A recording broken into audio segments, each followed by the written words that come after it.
बातमी आता कोकणातल्या राजकारणातली आहे। सिंधुदुर्गमध्ये स्थानिक निवडणुकांमुळे महायुतीतला वाद हा टोकाला गेलेला आहे।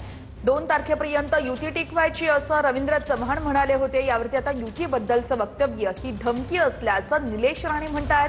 तर विचारधारेवरती झालेली युती कायम राहील असं उपमुख्यमंत्री एकनाथ शिंदेंनी बोलून दाखवलंय।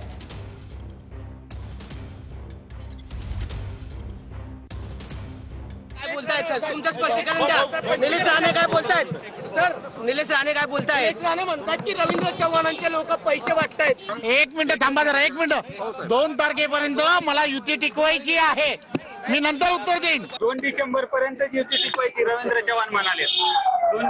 2 डिसेंबर पर्यंत मला माहिती नाही ते काय बोलले, मला माहिती ना। मग त्यांना विचारा, त्यांना पुढे पण टिकवायचे का? त्यांचा कुठेतरी राग दिसतोय या जिल्ह्यावर तरी, आमच्या कुटुंबावर तरी, किंवा काहीतरी त्यांचं वैयक्तिक दिसतंय, काहीतरी पर्सनल वॉर दिसतोय। आणि आम्ही पर्सनल वॉर राजकारणात कोणाशीच करत नाही। 2 तारखेपर्यंत युती टिकवायची आहे, त्यानंतर मी बोलेन, याचा अर्थ काय काढायचा? ही धमकी आहे। म्हणजे धमकी द्यायची तर सरळ द्या ना, सरसकट सगळ्यांना। कोडवर्डमध्ये धमकी नसते। मी सन्माननीय फडणवीस साहेबांचा टाइम देखील मागणार आहे निवडणूक झाल्यानंतर। 2 दिसंबर तक हमें युति कायम रखनी है, उसके बाद हम जवाब देंगे। मतलब यू डिडंट थ्रो, अभी वो थ्रो करेंगे तो कितने दूर तक जाएगा पता नहीं। बघा, ही युती बाळासाहेबांनी, अटल बिहारी वाजपेयी, अडवाणी साहेबांनी विचारधारेवर युती झाली। आणि आता आदरणीय देशाचे प्रधानमंत्री नरेंद्र मोदीजींच्या नेतृत्वाखाली हे एनडीएचं सरकार सुरू आहे। त्यामुळे ही आमची युती फार पूर्वीपासून एक विचारधारेवर युती झाली आहे आणि ही युती कायम राहील। बातमी आता दीपक केसरकर यांच्या एका दाव्याची आहे। नारायण राणे यांचं महत्त्व संपवण्याचा कट सुरू आहे असं केसरकर म्हणतायत। नारायण राणे तुम्हाला प्रचारात कुठे दिसतात का, असा सवाल देखील केसरकरांनी उपस्थित केलाय। तर हा मोठ्या कटाचा भाग आहे, पालिकेपुरतं मर्यादित नाहीये असं निलेश राणे म्हणतायत। आज एक मोठा कट या जिल्ह्यामध्ये चालू आहे। त्यांना राणे साहेबांचं महत्त्व संपवायचं आहे। राणे साहेबांनी या जिल्ह्याच्या लोकांच्या मनावर अधिराज्य घडवलं। आज ते राणे साहेब तुम्हाला दिसतात का कुठल्या ह्या निवडणुकीच्या प्रचारात? दिसत नाहीत, कारण त्यांचं महत्त्व, त्यांना वाटत होतं की महायुती झाली पाहिजे, त्यांना विश्वासात नाही घेतलं। एवढ्या मोठ्या माणसाचा, एवढ्या मोठ्या आमच्या खासदारांचा अपमान करताना काय वाटला नाही। राणे साहेबांचा शब्द होता, आम्हाला सुद्धा वाटत होतं की आम्ही राज्याच्या स्तरावर एकत्र काम करतो, तर आम्ही इथं सुद्धा एकत्र काम केलं पाहिजे। हे सत्य आहे जे केसरकर साहेब बोलले, की हेच आम्ही सातत्याने म्हणतोय की हा कुठल्या मोठ्या कटाचा भाग आहे। ही फक्त आता नगर पालिकेची जी काही निवडणूक आहे त्याच्या पुरता मर्यादित नाही।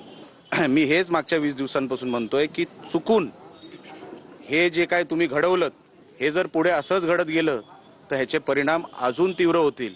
त्याच्यामध्ये तुम्ही आताच कुठेतरी हे सगळं आवरावं, महायुतीमध्ये पुढच्या सगळ्या निवडणुका लढाव्यात, हे आमचं म्हणणं आजही आहे। तर विजय वडेट्टीवार यांनी शिवसेनेत यावं असं म्हणत उदय सामंत यांनी वडेट्टीवारांना थेट ऑफर दिलेली आहे। आम्ही सुखाने नांदतोय, आमच्यासोबत तुम्ही देखील सत्तेत या असं उदय सामंत म्हणतायत। दरम्यान सत्तेची लंका जाळून सुखाने नांदा अशी टीका काल विजय वडेट्टीवार यांनी केली होती।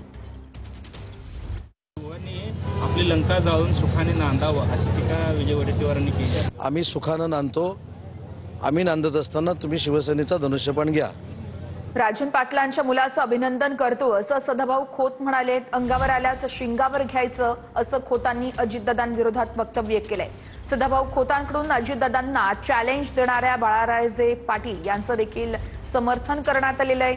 दरम्यान अजित पवार नाद करायचा पण अनगरकरांचा कुठे, असा इशारा बाळाराजे पाटील यांनी दिला होता। टीव्हीवर तुमच्या गावाचं नाव मालक येत होतं, मी टीव्हीवर बघत होतो, कोणतरी बोललं का सगळ्याचा नाच करायचा पण कुठला तरी नाच करायचा नाही। पण तुम्ही मालक बोलला, पोरग बोललं म्हणून। मालक असं नसतं, या आलं अंगावर तर घ्यायचं शिंगावर। मी तुमच्या मुलाचं अभिनंदन करतो, कारण खऱ्या अर्थानं त्यानं मेहनतनं काढलेली तलवार, त्या तलवारीला रक्त लागल्यावर मेहनत घातली। मी खऱ्या अर्थानं त्याचं अभिनंदन करतो। तर शिंदे जिथे जातील तिथे MIDC मंजूर करतात असं बाळासाहेब थोरात म्हणतायत। निवडणुकीमध्ये बनवाबनवी करायची तुम्हाला सवय आहे असंही थोरातांनी म्हटलंय। बाळासाहेब थोरात यांचा शिंदेंना टोला आहे। उदय सामंतजी इथं अमोल खताळच्या संगमनेरला मी आलोय आणि त्यांची मागणी आहे MIDC पाहिजे। काय करणार तुम्ही?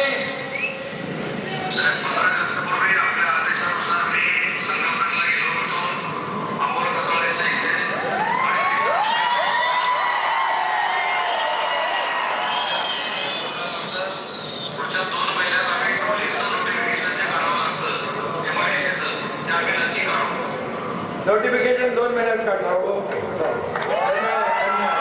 आता त्यांनी MIDC मंजूर केली असं सांगितलं, फोन केला डायरेक्ट MIDC मंजूर।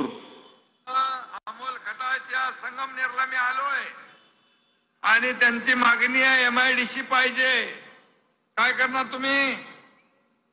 साहेब 15 दिवसापूर्वी आपल्या आदेशानुसार मी संगमनेरला गेलो होतो अमोल खताळ्यांच्या इथे आणि तिथंच आपल्या आदेशानुसार MIDC जाहीर केलेली आहे। आचारसंहिता संपल्यानंतर पुढच्या 2 महिन्यात आम्ही 2Gचं नोटिफिकेशन जे काढावं लागतं MIDCचं ते आम्ही नक्की काढू। हॅलो, हा साहेब उदय बोलतो। उदय सामंतजी, मी इथं पांढरकवड्यात सभेत आलोय। लोकांची मागणी आहे, इथे रोजगार नाही मिळत, इथं MIDC पाहिजे, जागा द्यायला तयार आहे।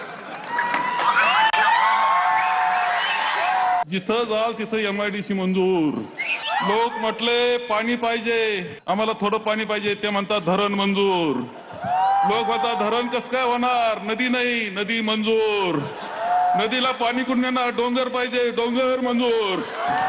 अरे बनवा बनवी करावं लागते थोडी। इलेक्शन मध्ये तुम्हाला फंडे करायची सवय आहे, इलेक्शन फंडे